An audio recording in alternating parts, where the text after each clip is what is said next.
शान्ताकारं गगनसदृशं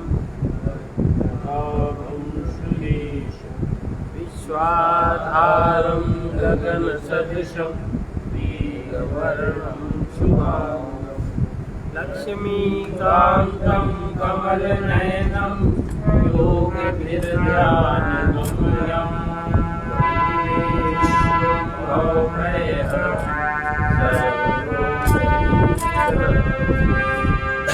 ब्रह्मा वरुणेन्द्ररुद्रमरुतः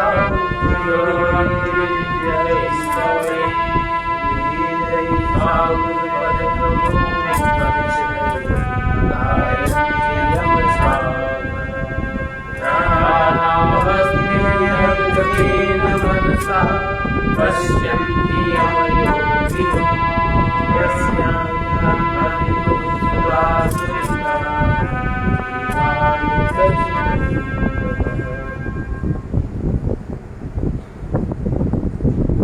आज हम लोग पढ़ेंगे 3 अवस्थाएं। आश्चर्य ये है, जब तक हम जागते नहीं तब तक हम तीनों अवस्थाओं को जान नहीं सकते, और जागते हैं नहीं तो कोशिश करते हमें समाधि आ जाए, हमारा ध्यान हो जाए। बिना जागृत अवस्था में आए समाधि की क्या परिभाषा है? इति अभेदेन अवस्थानम समाधि।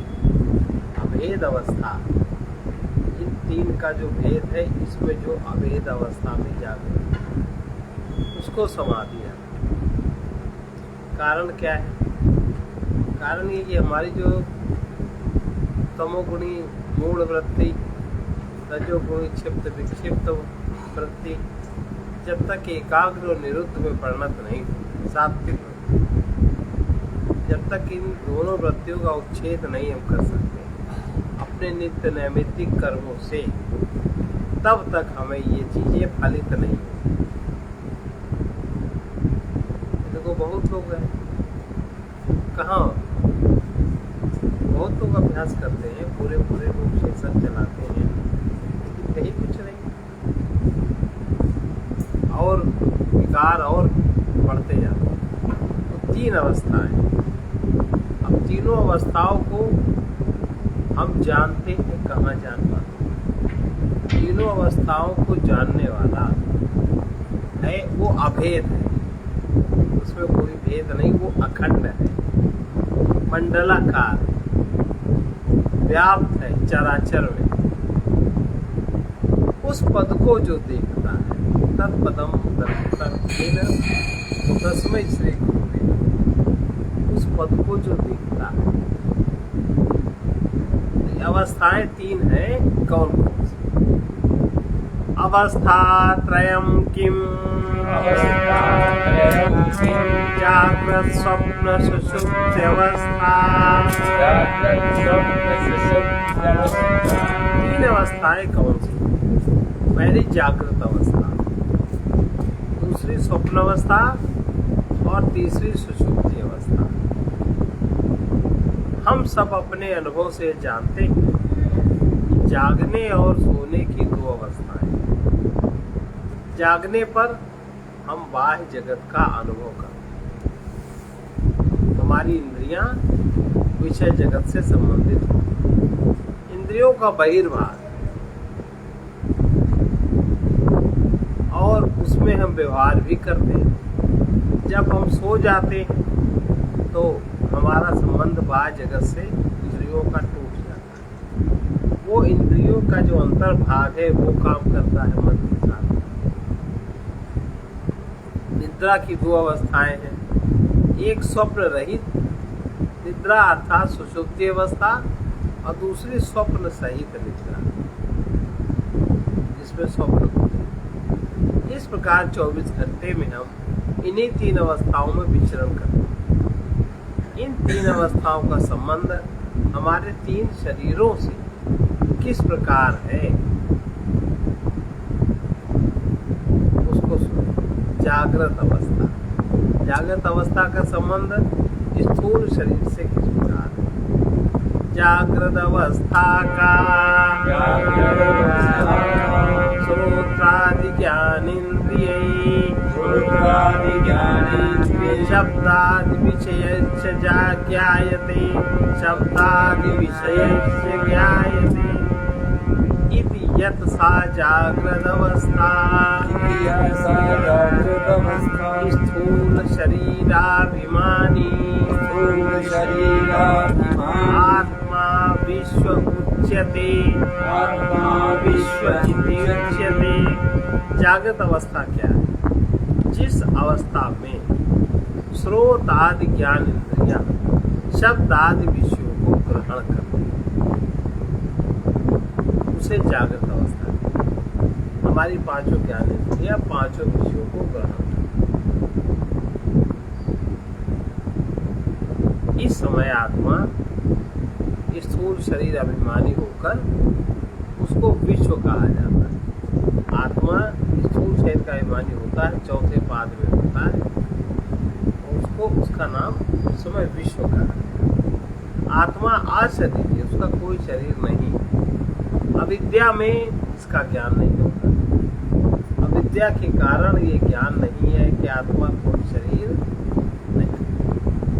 अविद्या के कारण हम आत्मा को चौथे पाद में स्थूल देह से वही मानते हैं, अपने को मैं ही कहते, मैं ही समझते। मानो आत्मा अविद्या रूपी कारण शरीर से आवृत हो गया। अविद्या में इसका ज्ञान नहीं होता और ऐसा लगता है, किसको लगता है? ज्ञानी को लगता है। जिसका आत्मा आवृत है उसको कहाँ लगेगा? उसको तो देह में लगती, अहंकार उसका मैं लगता है। अहंकार जहाँ जहाँ जुड़ा वहाँ मैं चिल्लाता है और उससे संबंधित पदार्थ को मेरा चिल्लाता है और उसी की व्यवस्था में लगा रहता है। और उसकी व्यवस्था चाहे जैसी हो, यही तो है। उसे कर्म मानता है, पर वो कर्म होता। ये अविद्या में इसका ज्ञान नहीं होता। मानो आत्मा अविद्या रूपी कारण शरीर से आवृत हो गया। यह कारण शरीरधारी आत्मा जब सूक्ष्म और स्थूल शरीरों से तादात्म्य करता है तो वो तीनों शरीरों से युक्त हो जाता है। इस समय उसे विश्व, वैश्व या वैश्वानर कहते हैं, क्योंकि इस अवस्था में यह विश्व से संपर्क कर उसका ज्ञान प्राप्त करता है। जगत में स्थित शब्द, स्पर्श, रूप, रस और गंध का वर्णन पहले हो चुका है। उन्हें हम स्रोत, त्वक, नेत्र, रसना, घ्राण इंद्रियों से ग्रहण करते हैं, पकड़ते हैं, देखते नहीं, पकड़ते हैं। जिस समय यह व्यापार होता है उस समय को जागृत अवस्था कहते हैं।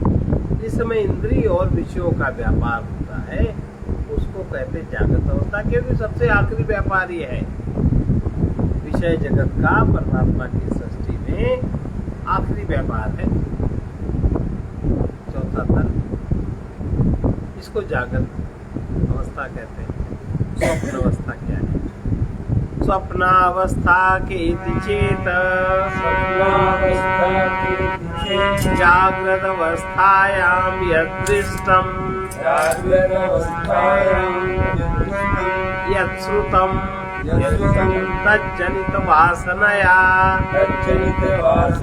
निद्रा समये यः प्रपञ्चः प्रतीयते सा स्वप्नावस्था सूक्ष्म शरीराभिमानी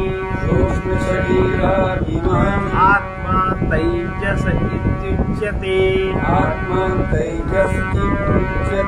जागृत अवस्था में जो कुछ देखा, सुना या भोगा जाता है,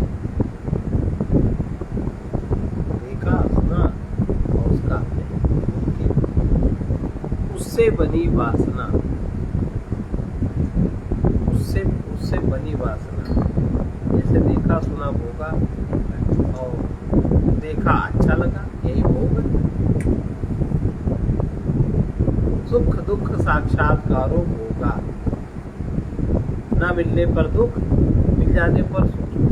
इसका साक्षात्कार भोग कहलाता है। जो वासना बनी और चाहिए और है नहीं। अब वो और जहाँ कहा चाहिए वही वो हमारे कारण शरीर सूक्ष्म शरीर में स्थित हो गया। अब वो चाहिए की पूर्ति होगी सूक्ष्म शरीर में। और अगर नहीं चाहिए, अगर आप सम को उपलब्ध हो गए, जो परम सत्व गुण है, संतोषाः परमो लाभः, अगर सम को उपलब्ध हो गए, अगर मन में सम का अभ्यास सीख लिया, फिर नहीं होगा। तब उसकी वासना नहीं बनेगी। लेकिन जब तक चाहिए, अब चाहिए तो है, अच्छा भोजन है, अभी कम ही खा पाए, पैक कर लो शाम के लिए, रख लो शाम के लिए, और शाम को फिर रात के लिए, और फिर नहीं सो गए, भोजन तो करेंगे रात में। अगर नहीं चाहिए तो फिर नहीं चाहिए। अगर अंदर से नहीं चाहिए, बात नहीं दूसरे के दिखाने में, अहंकार अच्छी दिखाता बहुत है, ये फिर नहीं चाहिए। परमात्मा की कृपा से ही होता है। शम ये संतोष की जागृति परमात्मा की साक्षात कृपा है। महाराज जी ने उसको लिखा, गुरु कृपा से ही ये सद्विचार आया, गुरु कृपा से ही ये सद्विचार आया। अब हमें और कुछ भी नहीं चाहिए, अब हमें और कुछ भी नहीं चाहिए। मैं न कर पाया जो सुधार आया, मैं न कर पाया जो सुधार आया। अब हमें और कुछ भी नहीं चाहिए, अब हमें और कुछ भी नहीं चाहिए। कामनाओं के पीछे बहुत दुख मिला, कामनाओं के पीछे बहुत दुख मिला। कामना पूर्तिका कुछ क्षण सिद्ध, कामना पूर्तिका कुछ क्षण सिद्ध।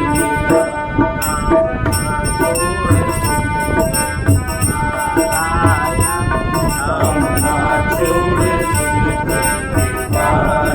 आया। अब हमें और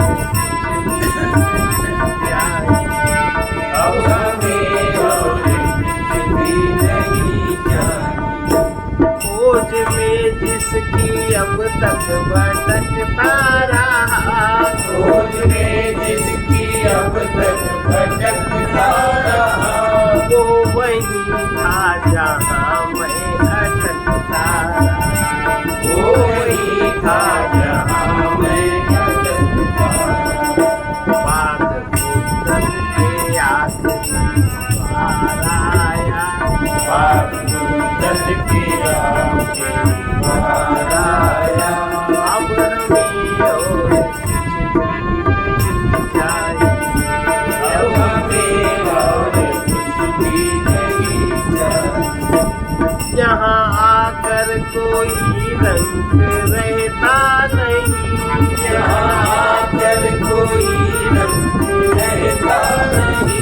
तृप्त हो जाता फिर कुछ भी कहता नहीं, तृप्त हो जाता फिर कुछ भी कहता नहीं।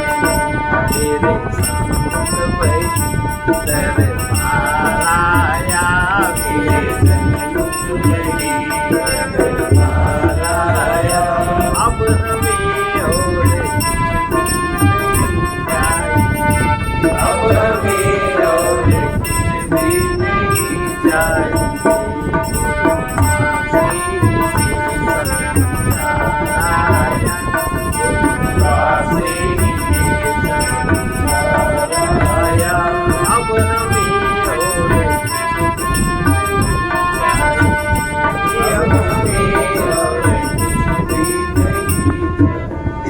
चिल्लाया नहीं जाता है, बहुत ऊंची स्थिति है, निर्विकल्प स्थिति।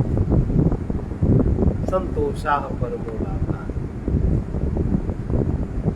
सुख दुख भोगात, सुख दुख दोनों का भोग हो, उसी को भोग है।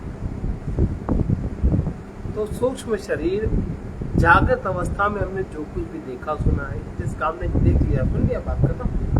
लेकिन जब उससे वासना बनती कि और चाहिए, और ये हमारे अचेतन मन में इतना गहरा है कि हम लोग समझ ही नहीं पाते, समझ पाते नहीं समझ पाते। उससे बनी वासना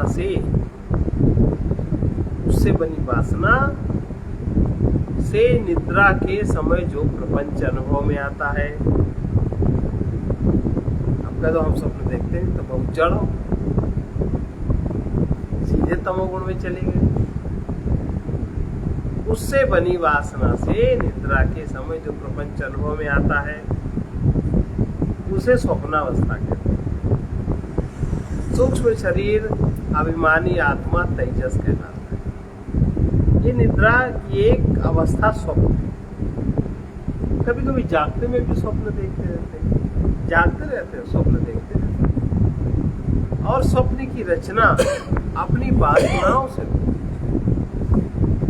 पिछली वासना, जैसे जो वासना हम पूरा तृप्त नहीं हुए, और पूरा तृप्त होता कौन जगत, कोई नहीं होता।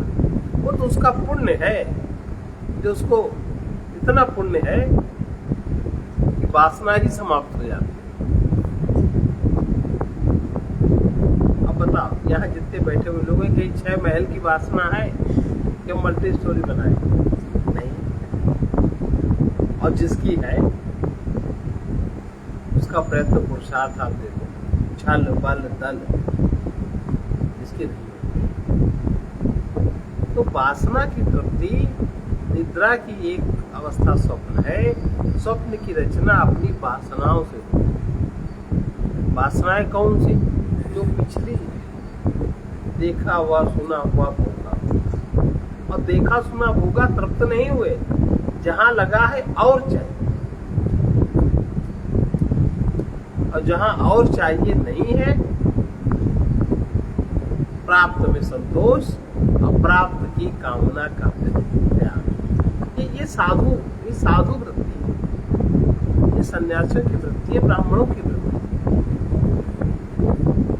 जैसे बहुत सारे साधु लोग आते, भोजन करते, बहुत लोग बार बार उसकी मांग करते, वो ये अंदर के पुण्य से होता है। जिनका पुण्यमय जीवन होता है उनको होता है, और जिनका पुण्यमय जीवन नहीं है, जो जीवन पुण्य नहीं करते, उनकी अतृप्ति बनी रहती है। वो किसी में भी कुछ भी पाकर, अब ये अहंकार ऐसा ही है, अहंकार कुछ भी पाकर तृप्त नहीं, उसको और चाहिए। जब तक अहंकार में उस आत्म प्रकाश का अनुभव नहीं होता, उस वृत्ति, आत्मबोध का अनुभव उस वृत्ति में नहीं होता, तब तक उसको और चाहिए।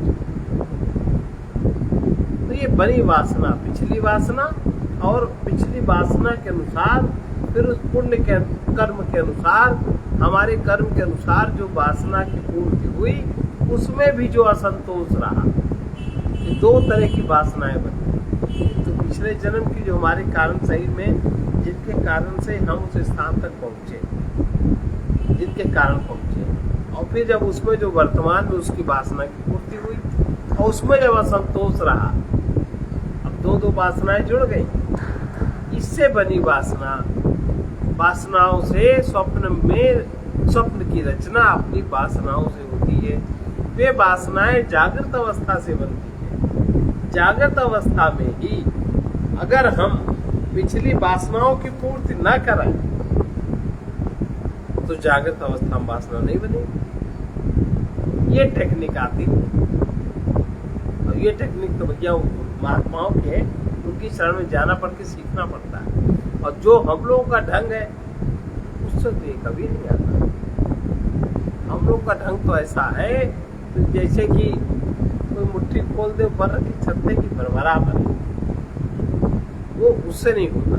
ये वासनाएं जागृत अवस्था में बनती हैं जब हम विषयों की आसक्ति में बंद कर, ऐसे नहीं विषयों की आसक्ति में बंध कर जब हम भोग करते हैं, एक तो बिना आसक्ति का भोग, एक विषयों की आसक्ति में बंध कर, दो बात हो गई। एक प्राप्त में संतोष, अप्राप्त की कामना का त्याग, और एक प्राप्त में असंतोष।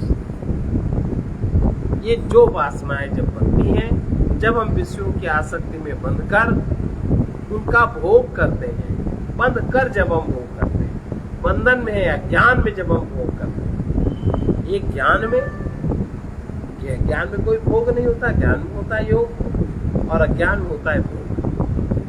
तो हमारे चित्त पर उनका संस्कार बन जाता है जब हम आसक्ति को भोग करते हैं। बीज रूप में वासना आत्म स्वरूप का आवरण बन जाती है। जो आवरण है हमारा कारण शरीर पर, ये बीज रूप की वासनाएं हैं, आत्म शरीर के आसपास सब घिरी है, और फिर वही प्रपंच का विस्तार कर स्वप्न लोक की रचना कर देते हैं। इतने बढ़िया बढ़िया स्वप्न की अवस्था में आत्मा का संबंध कारण और सूक्ष्म शरीरों से ही रह जाता है, सूक्ष्म शरीर से संपर्क टूट जाता है, इसलिए इसे तेजस कहते हैं। तेजस माने तेज की अवस्था। उस तेज अवस्था में, उस लोक में न सूर्य का प्रकाश पहुंचता, न चंद्र का प्रकाश पहुंचता, वो आत्मा के प्रकाश में ही सब कुछ दिखाई देता। अब स्वप्न अवस्था में हम जागृत कहाँ हैं? अगर हम स्वप्न अवस्था में जागृत हो तो वहाँ आत्मा का प्रकाश अनुभव भी कर सकते हैं कि नहीं? वही एक सीढ़ी बन सकता है कि नहीं? लेकिन जागृत नहीं होते स्वप्न अवस्था में, उसका हम भोग करते हैं, और ये आए सबके साथ, लेकिन उसमें जागृति किसी की नहीं होती। आत्मा के प्रकाश में सब कुछ दिखाई देता है। ज्ञाता और ज्ञेय दोनों ही सूक्ष्म प्रकृति से निर्मित होते हैं। उसे आत्मा की चेतना उसी प्रकार प्रकाशित करने में समर्थ है जैसे हम अपनी बुद्धि को आत्मा से प्रकाशित पाते हैं। बुद्धि आत्मा से प्रकाशित। ज्ञाता और ज्ञेय दोनों ही सूक्ष्म प्रकृति से निर्मित है। ज्ञाता माने जानने वाला अहंकार, और जो जानेगा स्वप्न की वासना, वो ये दोनों ही प्रकृति से निर्मित है। उसे आत्मा की चेतना उस निर्मित किए हुए पदार्थ को, स्वप्न को भी आत्मा की चेतना उसी प्रकार प्रकाशित करने में समर्थ है जैसे कि हम अपनी बुद्धि को आत्मा से प्रकाशित पाते हैं। बुद्धि में आत्मा का प्रकाश, वैसे घटना होती है। ये है स्वप्न अवस्था। अब तीसरी है सुषुप्ति अवस्था। देखो हम लोग सावधान नहीं है। 24 घंटे में वो जो अखंड तत्व, अखंड मंडलाकार बेहोश, इसी को बेहोश कहते। जानिए तवहीं जीव जग जागा, जब सब विषय विलास विरागा, आसक्ति पूर्वक भोग जब नहीं हो। अभी तो आसक्ति पूर्वक भोग है, सुषुप्ति अवस्था। अतः सुषुप्ति अवस्था का अहम किमपि न जानामि, केन मया निद्रानुभूयते, इति सुषुप्ति अवस्था। इसलिए स्वप्न अवस्था के बाद सुषुप्ति अवस्था क्या है, कैसे इसको पहचानेंगे? मैं कुछ नहीं जानता, हमें तो कुछ पता ही नहीं है हम कैसे सो गए। मैंने सुख से निद्रा का, बहुत सुख से निद्रा का, ये भी भोग है। और अगर भोग आसक्ति पूर्वक सुख में निद्रा में न जाए तो वही समाधि हो जाए। आसक्ति पूर्वक सुषुप्ति में न जाए तो उसी को तो समाधि। मैंने सुख से निद्रा का अनुभव किया, ये सुषुप्ति अवस्था। और क्या है? कारण शरीराभिमानी, आत्मा प्राज्ञ इत्युच्यते। कारण शरीर का अभिमानी आत्मा, तो सबसे पहला शरीर है। कारण शरीर का अभिमानी आत्मा, इसको क्या कहते हैं? प्राज्ञ। प्राज्ञ का अर्थ होता है विशेष प्रकार से अज्ञ, विशेष प्रकार से अज्ञान। कारण शरीर का अभिमानी आत्मा प्राज्ञ कहलाता है। स्वप्न के अतिरिक्त निद्रा की दूसरी अवस्था सुषुप्ति है। इस समय कुछ भी ज्ञान नहीं होता। जागने पर स्मरण आता है, मैं गहरी नींद में सुख से सोता रहा।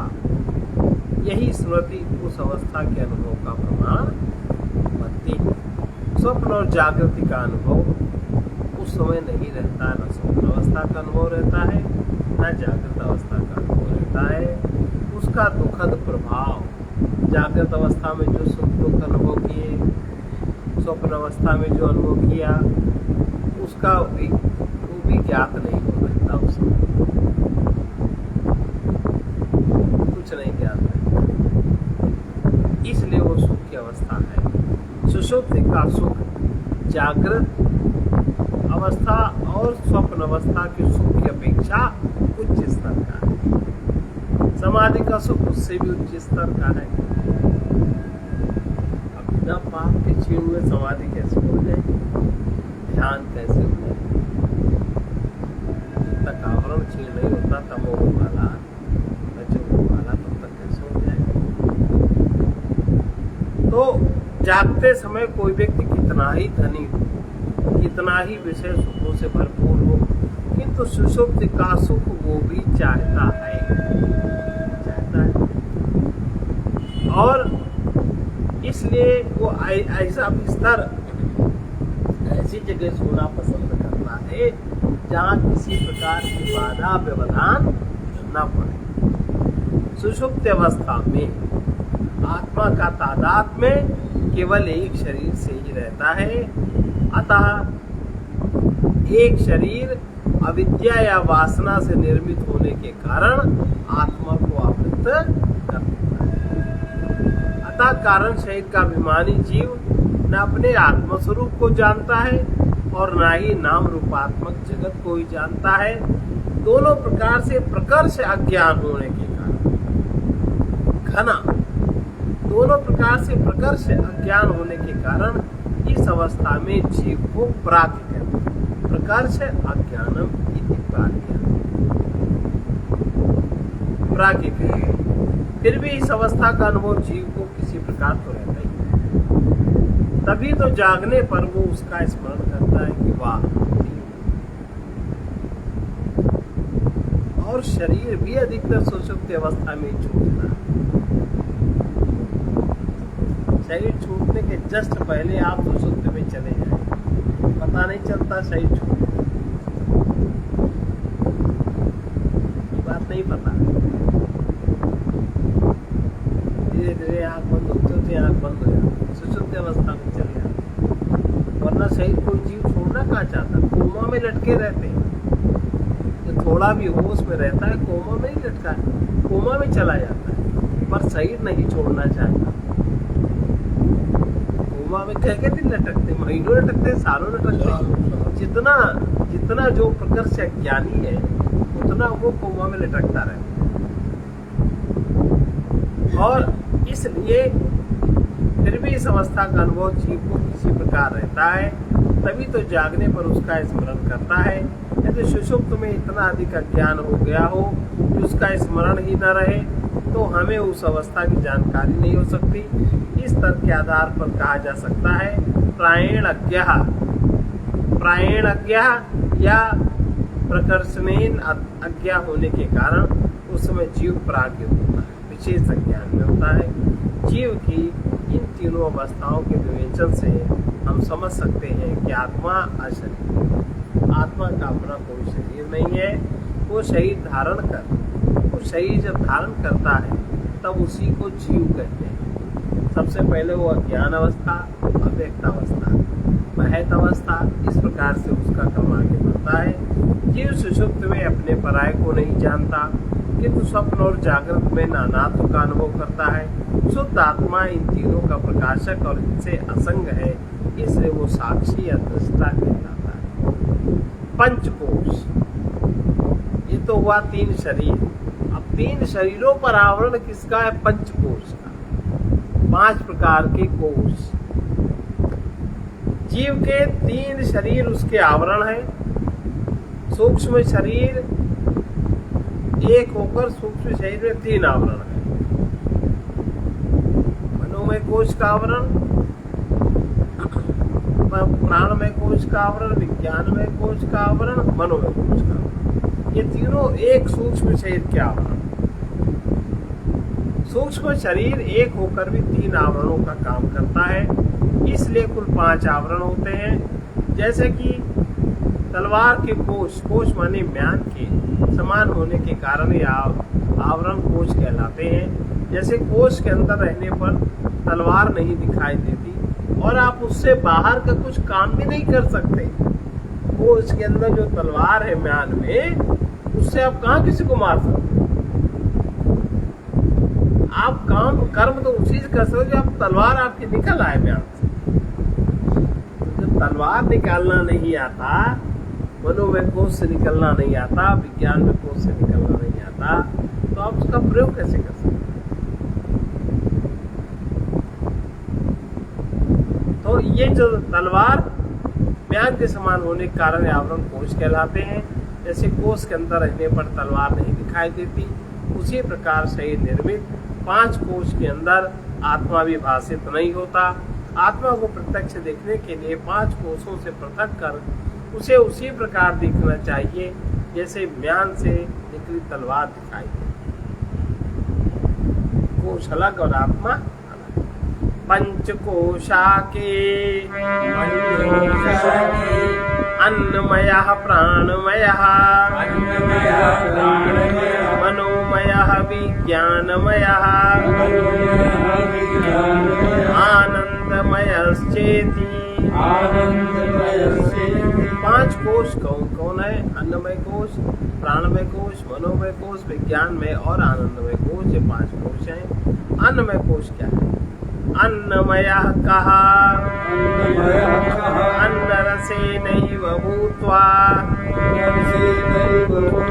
अन्नरसेनैव वृद्धिं प्राप्य अन्नरूप पृथिव्या यद् विलीयते तदन्नमयः कोशः स्थूल शरीरम्। अन्नमय कोश क्या है? ये अन्नमय कोश जो अन्न के रस से बनता है। अन्न रस से ही जो वृद्धि पाता, उसी से जो बढ़ता है और अन्न रूप पृथ्वी में लीन हो जाता है, वो अन्नमय कोश कहलाता है। वो स्थूल शरीर ही है। आत्मा का सबसे ऊपरी कोश स्थूल शरीर है। यह अन्नमय है। मय माने प्रचुरता, जहाँ अन्न की प्रचुरता है। पिता के पचाए हुए भोजन के सार से यह कोश उत्पन्न होता। माँ के भोजन से गर्भ में इसका पोषण, उस सार का पोषण होता है। बाहर इस जगत में आने पर भी ये अन्न खाकर ही बढ़ता है। अंत में मृत्यु के पश्चात ये वापस धरती में जाकर पुनः भोजन बन जाता है। ये अन्नमय कोश है। ये शारीरिक ढांचा अन्न से निर्मित होने के कारण अन्नमय कोश कहलाता है। ये आत्मा नहीं है। आत्मा इस कोश से आवृत है। अब हम लोग इस कोश को मैं मानने लगते हैं। आवरण के नीचे है और आवरण के ऊपर मानने लगते हैं। उसी में जिंदगी चलती है। प्राणमय कोश प्राणमयः कहा प्राणाद्याः पंचवायवः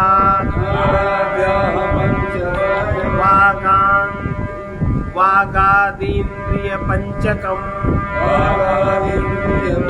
प्राणमयः कोशः। प्राणमय कोश क्या है? प्राण आदि 5 वायु और वाक आदि 5 कर्मेंद्रियों से निर्मित। कर्मेंद्रियां कर्म ही करती। 5 कर्मेंद्रियां हैं, वो कर्म ही करती हैं। और 5 कर्मे, एक कर्मेंद्रिय, एक ज्ञानेंद्रिय और एक उसकी जो उसका गुण है ज्ञानेंद्रिय का, इन 3 को एक युग्म कहते हैं। युग्म, उससे फिर कर्म बनता है। जैसे आपने कान से, कर्ण ज्ञानेंद्रिय से आपने शब्द सुना, शब्द आकाश का गुण है, आकाश की तन्मात्रा है, और वो तन्मात्रा वहीं से सुनी गई जहां उसका अंश था। कान ज्ञानेंद्रिय थी, उससे जो बनी। अब उस सुनने के बाद मुंह कर्मेंद्रिय है, उससे शब्द को आपने व्यक्त किया। कान से व्यक्त थोड़ी हुआ, कर्मेंद्रिय से व्यक्त किया, बोले। अब जो तन्मात्रा है आकाश की, शब्द, अब जो ज्ञानेंद्रिय है आपकी कर्ण, अब जो मुंह है आपकी कर्मेंद्रिय, इन तीनों के योग से एक क्रिया होती है। और जहां तीनों का योग नहीं होता वहां कोई क्रिया, तो क्रिया को हम लोग कर्म कहते हैं। तीनों के योग से क्रिया होती है। अब कर्म कब होता है? जब मन बुद्धि चित्त अहंकार और सब जुड़ जाते, तब कर्म। इसलिए ये कर्मेंद्रियों से निर्मित प्राणमय कोश है। प्राण आदि 5 वायु, वाक आदि 5 कर्मेंद्रियों से निर्मित प्राणमय कोश। शरीर के अंदर कार्य करने वाली शक्ति प्राण है। यद्यपि प्राण एक है, किंतु इसके 5 कार्य होने के कारण प्राण 5 प्रकार का है। प्राण, अपान, समान, उदान और व्यान। प्राण श्वास प्रश्वास को संचालित करता है, इसलिए प्राण शक्ति शरीर में बढ़ाना चाहिए। हम लोग प्राण शक्ति खर्च तो करते हैं, पर उसको उस अनुपात में बढ़ाते। और प्राण श्वास प्रश्वास को संचालित करता है और बाह्य जगत के विषयों के उत्प्रेरकों को नियंत्रित भी करता है। अपान विसर्जन शक्ति है। इसी शक्ति से वीर्य, थूक, पसीना, मूत्र, मल आदि विकार शरीर से बाहर निकलते हैं। समान प्राण पाचन शक्ति है। यह पेट में पहुंचे भोजन को पचाती है। व्यान रक्त संचालन शक्ति है। बचे अन्न से बने रक्त को यह शरीर में वितरित करती है। उदान विचार करने की शक्ति है। मृत्यु काल में जीव को यही शक्ति शरीर से बाहर निकालकर दूसरे शरीर में दे जाती है। मनुष्य की आयु बढ़ने के साथ साथ ये शक्तियां क्षीण होने लगती हैं। जब से प्राण ठीक से कार्य नहीं करते, जब प्राण ठीक से कार्य नहीं करते तो उनका प्रभाव शरीर पर पड़ता है। प्राणमय कोश में 5 प्राणों के साथ साथ 5 कर्मेंद्रियों की भी गणना है, क्योंकि ये सब एक ही तत्व अपंचीकृत 5 महाभूतों के राजसांस है। और कर्म इंद्रियां प्राण की क्रिया शक्ति से ही संचालित होती है। प्राण की जो क्रिया शक्ति है, कर्मेंद्रियों का संचालन उसी से होता है। अब मनोमय कोश, मनोमय कोश कहा। मनस्य ज्ञानेन्द्रिय पंचकं मिलित्वा यो भवति स मनोमयः कोशः। मनोमय कोश क्या है? मन और 5 ज्ञानेन्द्रियां मिलकर मनोमय कोश बनता है। अन्नमय कोश का अंतर्वर्ती और उसका आत्मा प्राणमय कोश है। अन्नमय कोश का नियमन रहता है प्राणमय कोश रहता है ना। शरीर को चलाने के लिए क्या चाहिए? ऑक्सीजन। और प्राणमय कोश का अंतर्वर्ती और उसका आत्मा मन है। इसलिए जब मन प्रभावित होता है तो प्राण प्रभावित होता है, प्राण प्रभावित होता है तो शरीर प्रभावित होता है। मन में कोई वासना आपके उठे और उसकी पूर्ति के लिए आप किसी तरह का विचार करें तो आपके श्वास प्रश्वास से फर्क पड़ता है कि नहीं? और श्वास प्रश्वास फर्क पड़ता है, शरीर की स्थिति में फर्क पड़ता है कि नहीं? आपका आसन बदल जाता, आपके शरीर की आकृति बदल जाती, पड़ता है ना। तीनों एक साथ हो गए। ये जो प्राणमय कोश का अंतर्वर्ती उसका आत्मा मन है, ये कोश क्रमशः सूक्ष्म होते गए हैं। सूक्ष्म कोश अपने से स्थूल कोशों में अंतर्व्याप्त हो जाता है और उन्हें अपने नियंत्रण में कर लेता है। उदाहरण के लिए जब मन किसी दुख से उद्विग्न होता है तो उसका प्रभाव प्राण और शरीर पे दिखाई देता है। किसी सुख में होता है तो भी दिखाई देता है। मन ज्ञानेंद्रियों से रूप रस आदि विषय प्राप्त करता है और अपनी प्रतिक्रिया कर्मेंद्रियों को सूचित करता है कि ये करो तो ये हो, जिसमें यद्यपि पांच इंद्रियों से प्राप्त होने वाले विषय अलग अलग और भिन्न प्रकार के होते हैं, किंतु वे मन में एकीकृत होकर वस्तु का बिंब प्रस्तुत करते हैं। पांचों विषय एक साथ उसका बिंब प्रस्तुत करते हैं। मन इसे बुद्धि के सामने निर्णय देने के लिए प्रस्तुत करता है। इसके अतिरिक्त ऐसा समझना चाहिए जैसे मन विचारों का सतत प्रवाह है। यदि प्रत्येक विचार को एक बाल्टी पानी माना जाए तो मन एक नदी जिसमें जल निरंतर प्रवाहित रहता है। रुके हुए पानी में उसकी शक्ति नहीं दिखाई देती, किंतु उसके प्रवाहित होने पर नदी में गति शक्ति आ जाती है। इसी प्रकार जब विचार प्रवाहित होते हैं तो उनमें बड़ा उद्वेग उत्पन्न होता है। मन जब चंचल होता है तो बड़ा उद्वेग होता है। मन मनुष्य का सबसे शक्तिशाली विरोधी होता है। विज्ञानमय कोश विज्ञानमय कहा बुद्धि ज्ञानेन्द्रिय पंचकम मिलित्वा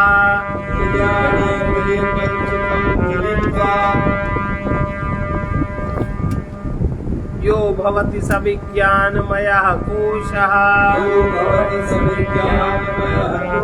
विज्ञानमय कोश क्या है? बुद्धि और पांच ज्ञानेन्द्रिय। मनोमय कोश मन और पांच ज्ञानेन्द्रियां। प्राणमय कोश प्राण और पांच कर्मेंद्रियां, है ना। ये बुद्धि और पांच ज्ञानेन्द्रियां मिलकर विज्ञानमय कोश कहलाता है। बुद्धि को विज्ञानमय कोश कहते हैं। इसके साथ भी पांच कर्मेंद्रियों की गणना की जाती है। यह मन से अधिक सूक्ष्म है। इसके साथ भी पांच ज्ञानेंद्रियों की गणना की जाती है। यह मन से अधिक सूक्ष्म है। पूर्व स्मृति का उपयोग कर बुद्धि वर्तमान वस्तु व्यक्ति या परिस्थिति पर विचार करने और निर्णय लेने की क्षमता रखती है। मन और बुद्धि की कार्य विधियां और उसके कार्य विशेष का उदाहरण से भली भांति समझा जा सकता है। जैसे किसी जलते आग के टुकड़े पर आपने पैर रख दिया, मानो माचिस की तेजी पड़ी पैर पड़ गया। अब कितनी जल्दी कार्य होता है तो तुरंत अपना पैर अपने को हटा लेता है, किंतु यह सब होने से पहले कई प्रतिक्रियाएं हो जाती हैं शरीर में। जैसे ही मनुष्य का पैर अग्नि के संसर्ग में आता है, त्वचा अग्नि के उत्प्रेरक को मन तक ले जाती है। मन उसे बुद्धि के सामने निर्णय लेने के लिए प्रस्तुत करता है और किस प्रकार की प्रतिक्रिया होना आवश्यक है। बुद्धि अपने पूर्व अनुभव और ज्ञान के आधार पर मन को आदेश देती है कि मन शरीर की मांसपेशियों को आदेश देता है कि पैर हटा लिया जाए और पैर तुरंत हटा लिया जाए। इतना कार्य होता है अंदर, लेकिन हम लोग उस कार्य को नहीं जानते कैसे हुआ। पैर हटा लिया जाए क्योंकि जिस वस्तु के संसर्ग में पैर है वो शरीर के लिए हानिकारक। मन केवल ज्ञात क्षेत्र में विचरण करने की क्षमता रखता है, लेकिन जो बुद्धि है ज्ञात क्षेत्र में रहने के अतिरिक्त अज्ञात क्षेत्र में भी प्रवेश करने की शक्ति रखती है। अब शरीर के लिए ये चीज हानिकारक है, मन नहीं जानता कि बुद्धि ने उसको कहा ये ठीक नहीं रहेगा। नई खोज कर सकती है बुद्धि, नई बातों पर विचार कर सकती है, नए सिद्धांतों को समझ सकती है, नए सिद्धांतों का निर्माण। आनंदमय कोश आनंदमय कहा एवमेव कारण शरीर भूता विद्या समलिन सत्त्वं प्रियादिवृत्ति सहितं सत आनंदमय कोशः। आनंदमय कोश क्या है? इसी प्रकार कारण शरीर जो अविद्या में स्थित मलिन सत्व है। एक है शुद्ध सत्व, एक है मलिन सत्व। मलिन सत्व उसको कहते हैं जिसमें रजोगुण तमोगुण भी मिला है, वो मलिन सत्व। और जिसकी प्रिय आदि वृत्तियां हैं, आनंदमय कोश कहलाता है। कारण शरीर को ही आनंदमय कोश कहते हैं। स्थूल और सूक्ष्म शरीरों का हेतु होने से जिसे कारण शरीर कहते हैं, और सुख की प्रचुरता के कारण आनंदमय कोश कहलाता है, क्योंकि आत्मा का वो पहले ही आवरण है, तो उसमें सुख ज्यादा है। यह अविद्या जनित है। और सुषुप्त अवस्था में हम इसी में सीमित रहते हैं, या बुद्धि से भी अधिक सूक्ष्म और उसमें अंतर्व्याप्त उसका आत्मा है। आनंदमय कोश मलिन सत्व से निर्मित है। सत्व गुण में रजस और तमस का मिश्रण हो जाने से सत्व गुण मलिन हो जाता है। इस मिश्रण, अब ये क्या है? सत्व मल और विक्षेप। मल माने सांसारिक पदार्थ और सांसारिक विक्षेप माने इसकी चाह से अच्छा। ये सत्व गुण में जब ये होगा तो मलिन हो गया वो। सत्व और सत्व गुण में रजस और तमस का मिश्रण हो जाने से मलिन हो जाता है। इस मिश्रण का अनुपात अनेक प्रकार का हो सकता है, हर एक में अलग अलग होता है। कर्म के प्रभाव से इसमें परिवर्तन भी होता रहता है, और इसे वासना पुंज भी कहते हैं। यही वासना सत्व में रजस और तमस के मिश्रण से उत्पन्न हुई मलिनता आवरण का काम करती है। यह आवरण बुद्धि में आत्मा का ज्ञान नहीं होने देता, इसलिए यह मलिन सत्व के वासना पुंज को अविद्या कहते हैं। इससे उत्पन्न हुई और इसके नियंत्रण में रहने वाली बुद्धि में आत्मा का शुद्ध रूप अनुभूत नहीं होता। सुषुप्त अवस्था में यह कोश स्पष्ट और अलग अनुभव में आता है। इसको आनंदमय इसलिए कहते हैं कि व्यक्ति की जागृत और स्वप्नावस्था में चाहे जो भी दशा हो, चाहे वो धनी हो, दरिद्री हो, स्वस्थ हो, रुग्ण हो, युवा हो, वृद्ध हो, एक बार सुषुप्ति में पहुंचने पर सबको एक समान अचल शांति और सुख का अनुभव होता है, क्योंकि अन्य दो अवस्थाओं में प्राप्त होने वाली विक्षेप इस अवस्था में नहीं रहते, सब तिरोहित हो जाते। आनंद में कोश का आनंद शुद्ध आत्मा का आनंद नहीं है। अविद्या की उपाधि में यह प्रिय मोद प्रमोद के रूप में भाषित होता है। अगर कोई चीज आपको प्रिय नहीं है तो उसमें सुख आपको नहीं लगता। इसके लिए पहले आनंद में कोश की जो वृत्ति प्रिय है, आपको उसकी चाह होनी चाहिए, तब आप सुखी हो, आनंदित हो सकते हैं। तो प्रिय मोद प्रमोद के रूप में भाषित।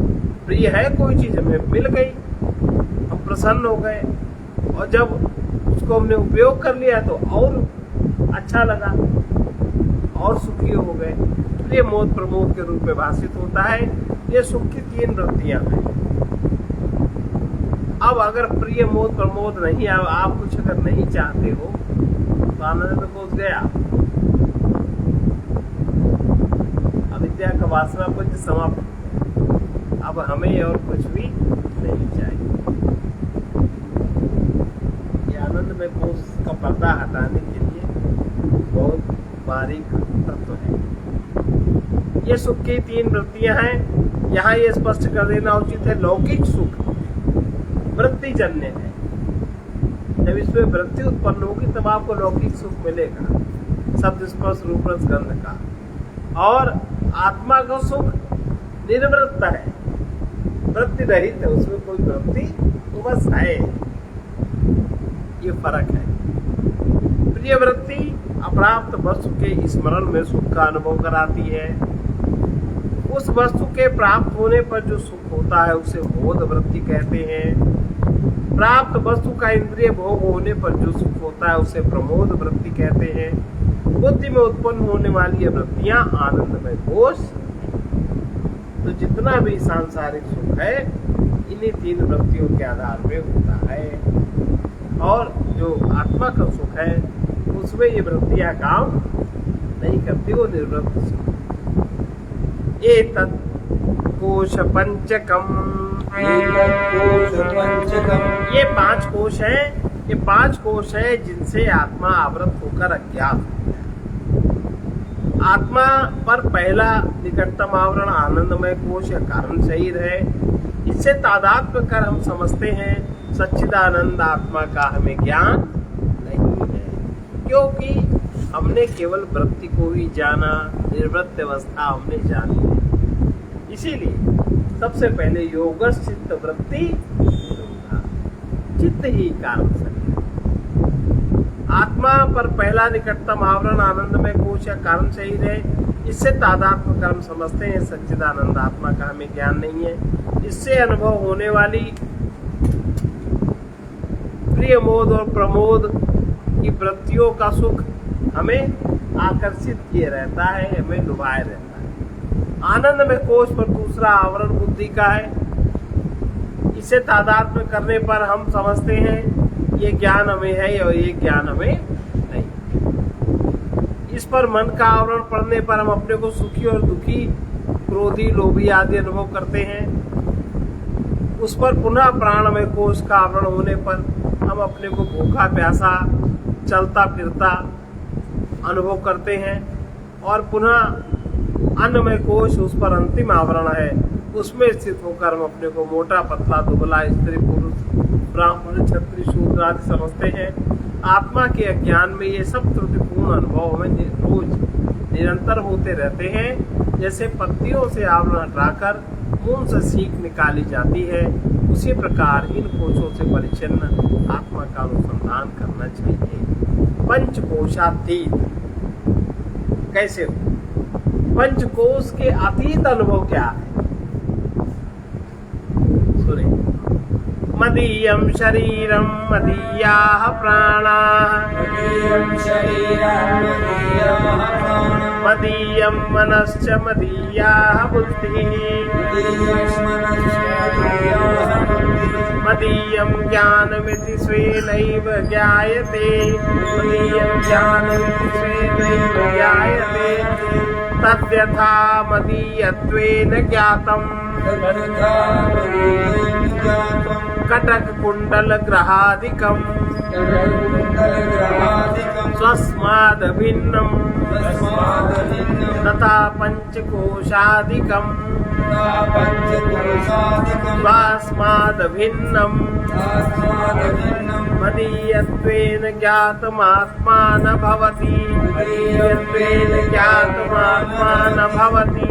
जैसे कटक, कुंडल, ग्रह आदि सब अपने से भिन्न हैं, इसी प्रकार मेरा शरीर भी हमसे भिन्न, मेरा प्राण भी हमसे भिन्न, मेरा मन भी हमसे भिन्न, मेरी बुद्धि, मेरा ज्ञान, ये रूप में भाषित होते पंचकोश आदि भी हमसे भिन्न, अपने से भिन्न है।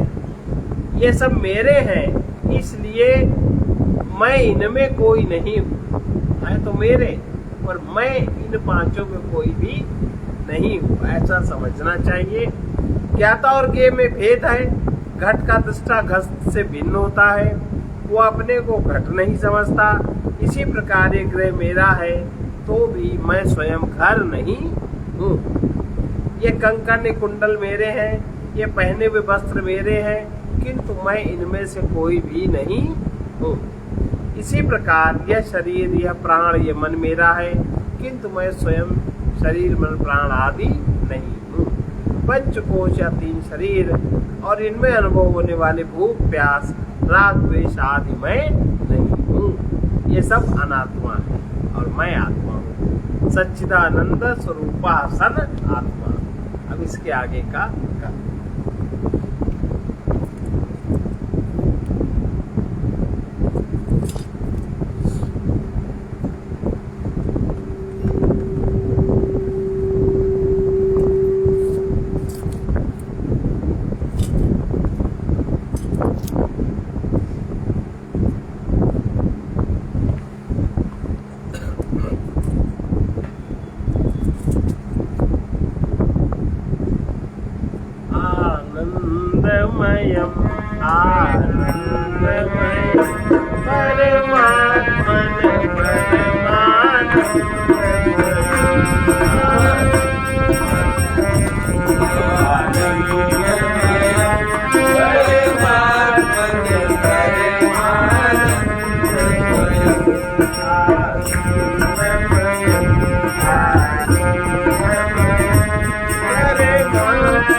सुंदर प्रेमाकार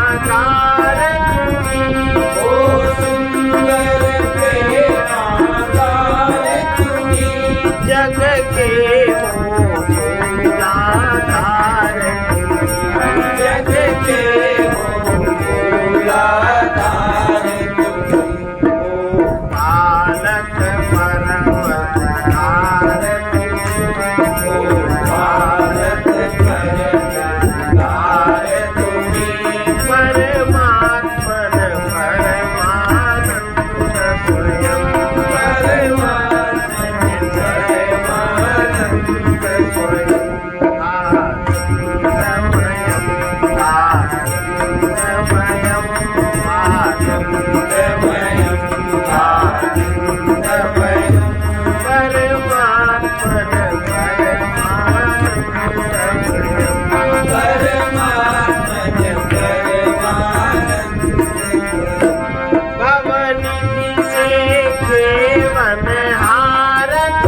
परमात्मन परमानंद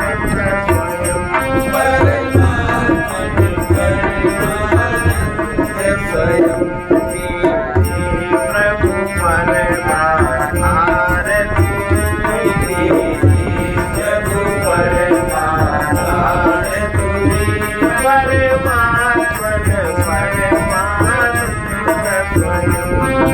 परमात्मन परमानंद स्वयं स्वयं आनंदमयम् आनंदमयम् आनंदमयम् आनंदमयम् परमात्मन परमानंद नित्य आनंद में रहना ही सच्ची आस्तिकता। परमाधार सत्ता का जिसे ज्ञान है, परमाधार सत्ता क्या है? तुरीयावस्था, सबके साथ सब लोग उसी को लिए घूम रहे, उसी का वर्णन है, तुरीयावस्था का वर्णन है। तभी तो बार बार प्रभु प्रभु कह रहे हैं। प्रभु माने आत्मा, कहीं दूर परमात्मा नहीं कि वो अलग कहीं करेंगे। जो चौथी अवस्था है, अभी हम लोग को 3 अवस्थाएं पढ़ी, 3 शरीर पड़े, 5 कोष पड़े। इसके अलावा जो चौथी अवस्था सच्चिदानंद स्वरूप सन, ये उसका वर्णन। सच्ची आस्तिकता, नित्य आनंद में रहना ही सच्ची आस्तिकता है।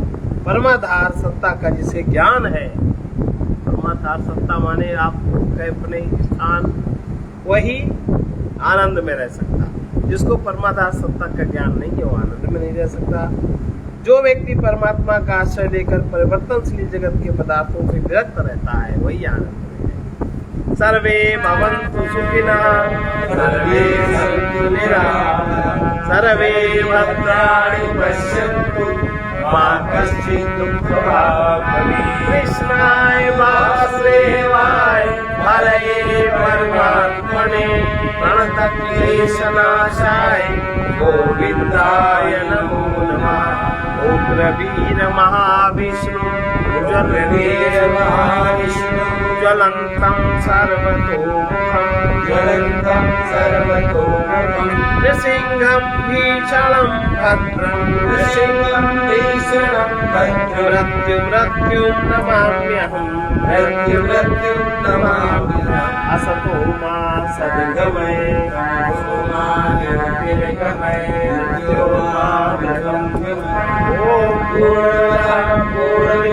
पूर्णात् पूर्णमुदच्यते पूर्णस्य पूर्णमादाय पूर्णमेवावशिष्यते।